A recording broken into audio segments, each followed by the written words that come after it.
Hello, this is Raziel Cohen with ndftraining.com, and today we're going to be looking at the Urban Assault accessories from Wilder Tactical.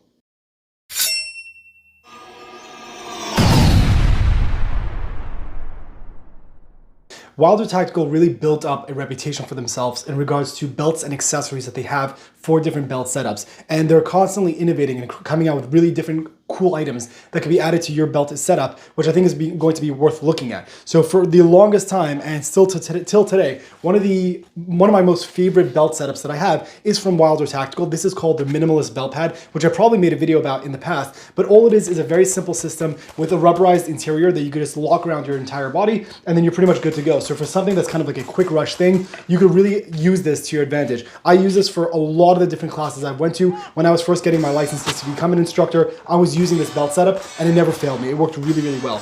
After this kind of level, there's kind of the next step, which is going to be inner and outer belt setups, which is something that they offer as well. And in regards to belt setups in general, one of the things that they have, which I want to take a look at today, is going to be accessories. So we're going to head over to the tabletop and we'll be able to look at these closer up, and I'll give you kind of a difference in regards to other ones I've used in the past and what's beneficial to this new additional system that they're now offering on their website.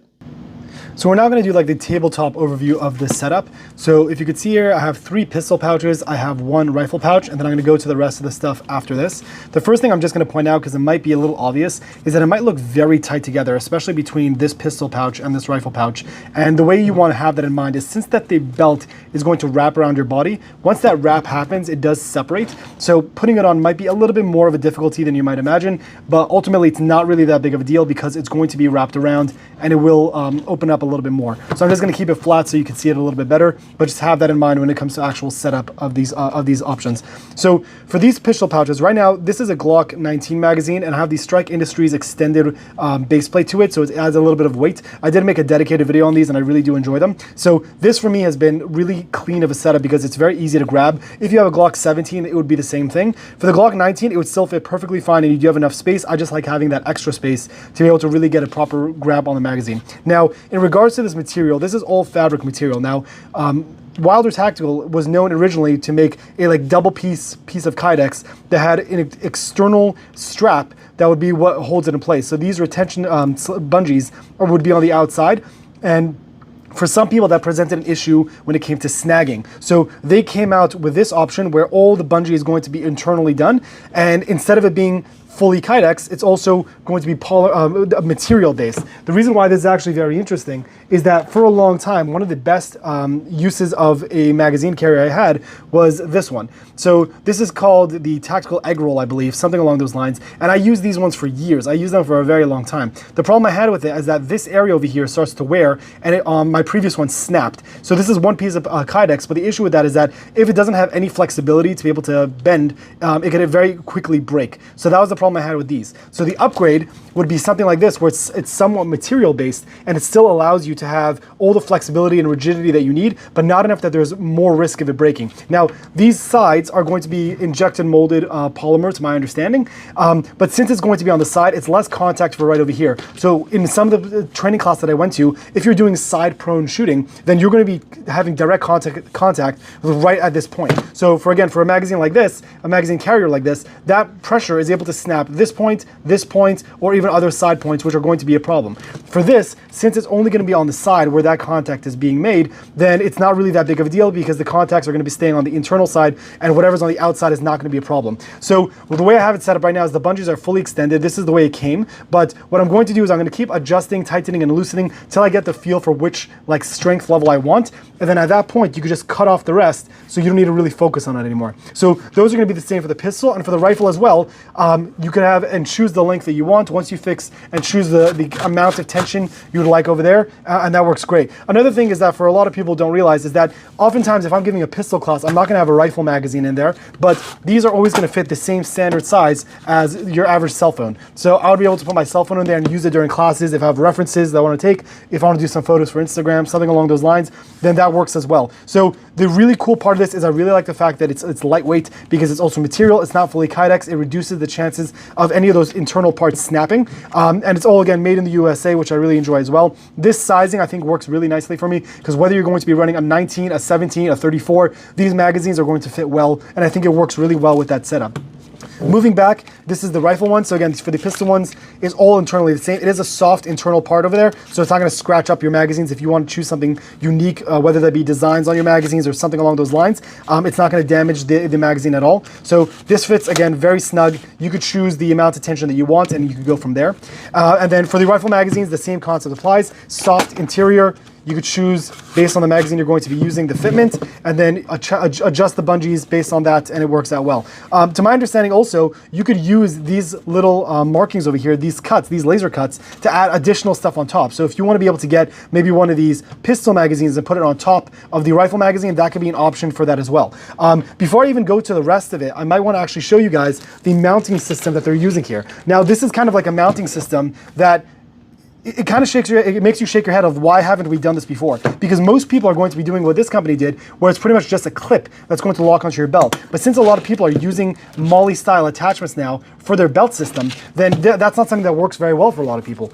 So if you look at the back of the belt over here, this is the UAB mounting system that they have in place. It is a very, very simple idea that makes you really wonder why haven't other people have already done this. It's a very simple concept, and it's worked so far without doubt better than any other ones I've tried in the past. And it also, again, like, why hasn't it been thought of before? It's very simple in regards to it being a plastic clip that slides through the MOLLE attachments that most people are using on their belt systems right now. With a simple screwdriver, you could undo it, and it just slips in between those MOLLE attachments. So it goes all the way through. And again, when I was attaching it together, you kind of do a little bend like that, because although it looks really tight like this, that's not the way it's going to be on your body. That little bend is going to be able to work, and it fits in place perfectly. So just make sure to add Loctite to these setups to make sure that the screw doesn't back in on you. But that's literally it, because for the majority of us, we're not going to be switching from system to system to system when it comes to our main primary belt. So for this being my main primary belt, the one that I'm testing right now, this system fits everything in place very smoothly. It works very well in regards to some of the polymer attachment points you might have, or Velcro that I've used as well in the past.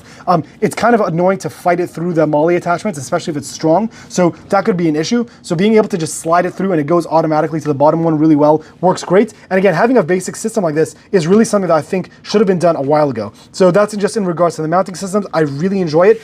To my understanding also, they have ones specifically for the Safariland drop leg mounting systems. So instead of having to fight with the looping of your mounting system or your Safariland holster, you could also use that same UAB system for the holster as well. So let me turn it back around and I'll continue going down the line over here. So these are the magazine carriers. Okay, now over here, which is really cool, just remember that when you get one of these, to have spacing on both sides, because it opens up. So this is a dump pouch. People use it for different reasons. One of my main reasons for why I have one is if I go to a class, if I go to a training class of some kind, I want to be able to have a place to leave my my used magazines. So since you could have a lot of people standing next to you, you don't want to get to the point where you might accidentally mistake someone else's magazine for your own. So having it in one place is good. This is a minimalist setup. I have another one that I might show you. I might roll in a video there. This is much smaller than the previous system I've been using. This is a very, very compact package. You could put a patch in the front if you wanted to. If there's some other patch, I'm not going to use the medical one, but something along those lines to be able to put there. When you open it up, it unfolds. I got the mesh version because I wanted it to be able to be breathable, and it could be something that if water gets in, it won't retain at all. So this opens up into a full bag that you can really stuff a lot of stuff into. A lot of space over there to be able to open it. And the best part about it is that when it's opened up like this flap kind of auto sits in the back so that it won't be flapping in your way. If you need to retain it, if you need to retain the stuff that are in the inside, you can just close that, put it like that, and you're good to go. This could also be good for those people who go to the range and want to collect their own brass. So if you have brass you want to be able to collect, I like the mesh because, again, any other material, dust, debris, things like that might fall out of it. So it makes it a little bit easier in that area. And again, not being like a very dense material, it won't be able to hold a lot of water. So if you end up in the rain, this is going to dry out a lot better. So then just by opening up this flap again, you could fold this back up. Very, very simple. Just like that. And I put it over. And that's it. Very, very compact. So for the majority of the time, if I'm not going to be using it, then this just fits the way it is, and it's very, very minimalistic on your setup, and I think that works really great. Then moving along here, I don't believe this is a part of they're specifically a part of their urban assault setup or their offerings in the urban assault area, but this is one of the medical pouches that is offered by Wilder Tactical. It came with the bottom area being able to be a place where you can add a tourniquet right over there. I have one of my tourniquets that's going to be on the front of my holster, so I don't use that very often. Let me just readjust the camera right over there. but being able to use this pouch, it works very simply. I like it, it's very, very simple. So I have my medical pouch over here. This opens up, it has a very wide area for a loop, so you can really grab it to make sure that it opens up properly.